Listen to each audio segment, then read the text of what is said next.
Comment expliquer la diversité biologique de l'espèce? Bon, moi j'en fais une lecture à partir des données génétiques, donc je vais parler plutôt de la biologie qui est liée à la génétique. Quand on regarde sur notre planète, on voit effectivement une diversité morphologique, une diversité d'apparence, et les données génétiques permettent en partie d'expliquer toute cette diversité, que ce soit par de l'histoire du peuplement ou par ce qu'on appelle des adaptations, c'est-à-dire de la sélection en réponse à l'environnement. Donc un des résultats surprenants du séquençage du génome humain, c'est qu'on n'a que 1 pour 1000 de différence quand on regarde deux individus sur la planète. C'est-à-dire que si je lis le génome complet d'un individu, je le mets en face de celui d'un autre, toutes les lettres vont être identiques, sauf environ 1 pour 1000 qui vont être différentes. Donc c'est une diversité très faible. Ça montre d'ailleurs bien qu'on est une espèce, entre guillemets, une origine relativement récente de notre espèce. Et en fait, la répartition de cette diversité, on voit que pour l'essentiel, la diversité génétique, c'est de la diversité qu'on retrouve à l'intérieur des populations. C'est-à-dire que deux individus de deux populations différentes sont seulement un tout petit peu plus différents que deux individus d'une même population. L'essentiel de notre variabilité, de notre diversité génétique est parmi les individus qui forment une population. On a très peu de différences dues au fait de vivre dans des populations différentes. La seule chose qu'on sait, c'est que ces différences sont liées à la distance géographique. C'est-à-dire plus deux individus, plus deux populations sont éloignées géographiquement, plus elles sont différentes génétiquement. A l'inverse, plus deux populations sont différentes génétiquement, plus elles sont éloignées géographiquement. Ça s'explique très simplement. En général, on se marie de proche en proche, donc on échange des gènes de proche en proche. La probabilité que quelqu'un en Australie épouse quelqu'un en Groenland est beaucoup plus faible que quelqu'un en Australie épouse quelqu'un d'autre en Australie. Donc, de proche en proche, les populations humaines se ressemblent.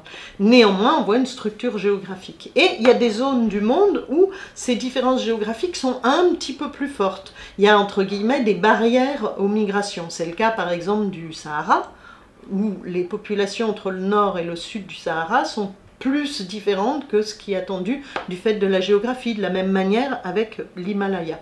Donc ça, c'est globalement, ce qu'on va dire, ça c'est pour l'essentiel de notre diversité génétique neutre, c'est-à-dire la diversité parmi le génome qui ne code pour rien, qui sert à rien. Je vous rappelle qu'il n'y a que 2% du génome à peu près qui est codant, le reste du génome, on ne sait pas très bien à quoi il sert, mais il y a beaucoup de bouts du génome qui servent strictement à rien.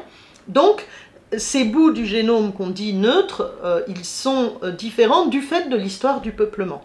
Plus de diversité génétique en Afrique, parce qu'on vient tous d'Afrique, puis après ça, petit à petit, une perte de diversité génétique au fur et à mesure qu'on colonise la planète. C'est ce qu'on appelle des effets fondateurs successifs.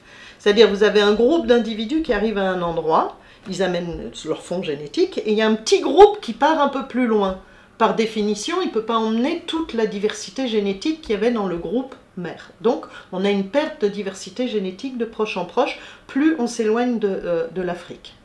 Maintenant, pour ce qui nous intéresse, c'est qu'il y a d'autres gènes qui ne sont pas, eux, non codants. C'est-à-dire, il y a la variabilité génétique qui, elle, est dans des gènes qui codent pour quelque chose. C'est le cas, par exemple, de la couleur de la peau.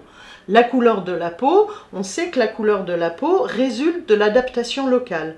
Dans les pays où il fait chaud, les populations où il y a eu une sélection pour des couleurs de peau noires afin de protéger d'un ensoleillement trop fort.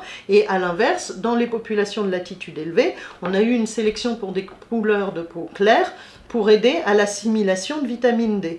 On voit qu'il y a eu effectivement des adaptations locales à la couleur de peau.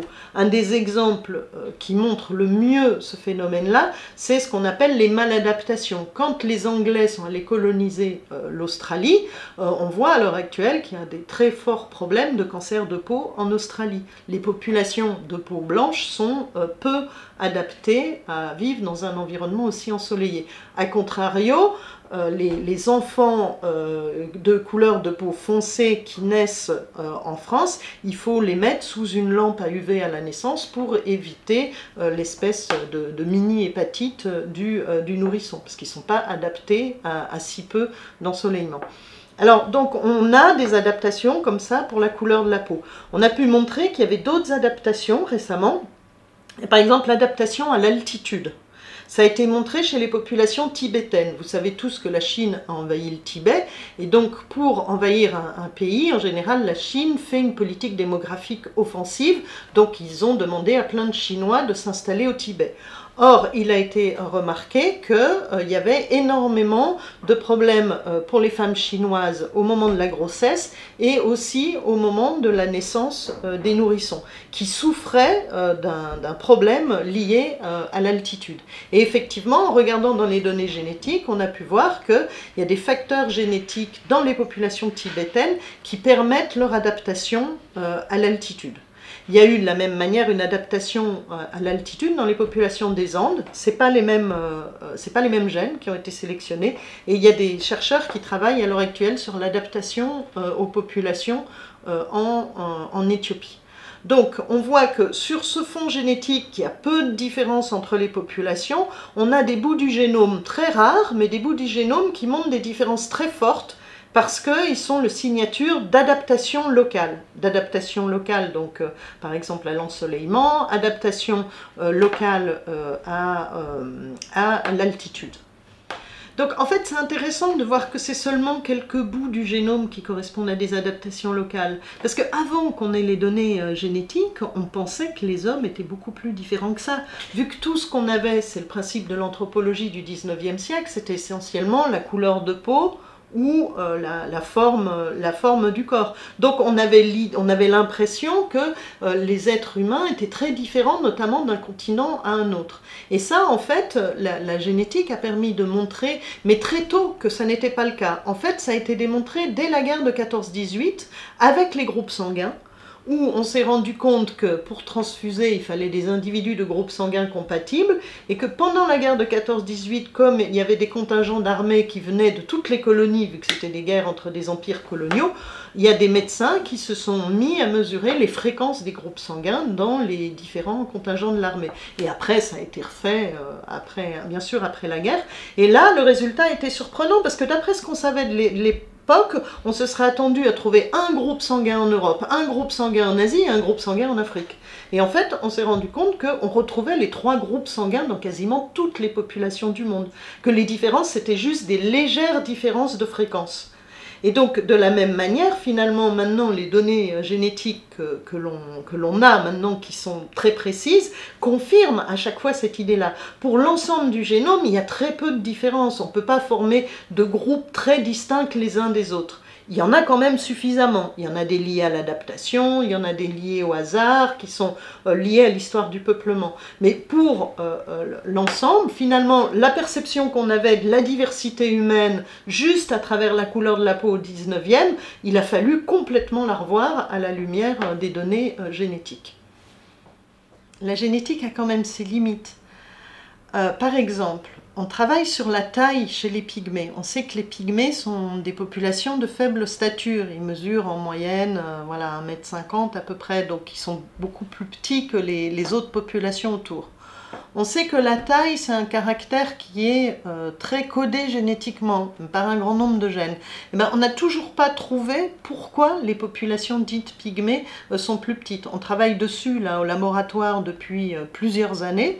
Heureusement, on travaille avec des collègues qui vont régulièrement là-bas, on mesure des populations, on suit des individus, on regarde leurs données génétiques, on creuse, mais on n'arrive toujours pas à comprendre pourquoi, quels sont les facteurs génétiques qui expliquent pourquoi les populations sont pygmées. On sait que c'est des adaptations, parce que ça arrive souvent. Il y a des animaux qui sont aussi plus petits quand ils sont dans la forêt. Par exemple, les éléphants des forêts sont plus petits, mais les facteurs génétiques sont toujours inconnus. Et pourtant, on aimerait, parce qu'on aimerait savoir s'il y a eu de la sélection, à quel moment cette sélection a commencé, est-ce que les pygmées d'Afrique centrale sont petits de la même manière que les populations négrito de Philippines, qui eux aussi sont petits. Enfin, on a plein de questions qu'on aimerait régler, mais on ne trouve toujours pas, pour l'instant, quels sont les gènes précisément qui permettent d'expliquer la petite taille des pygmées.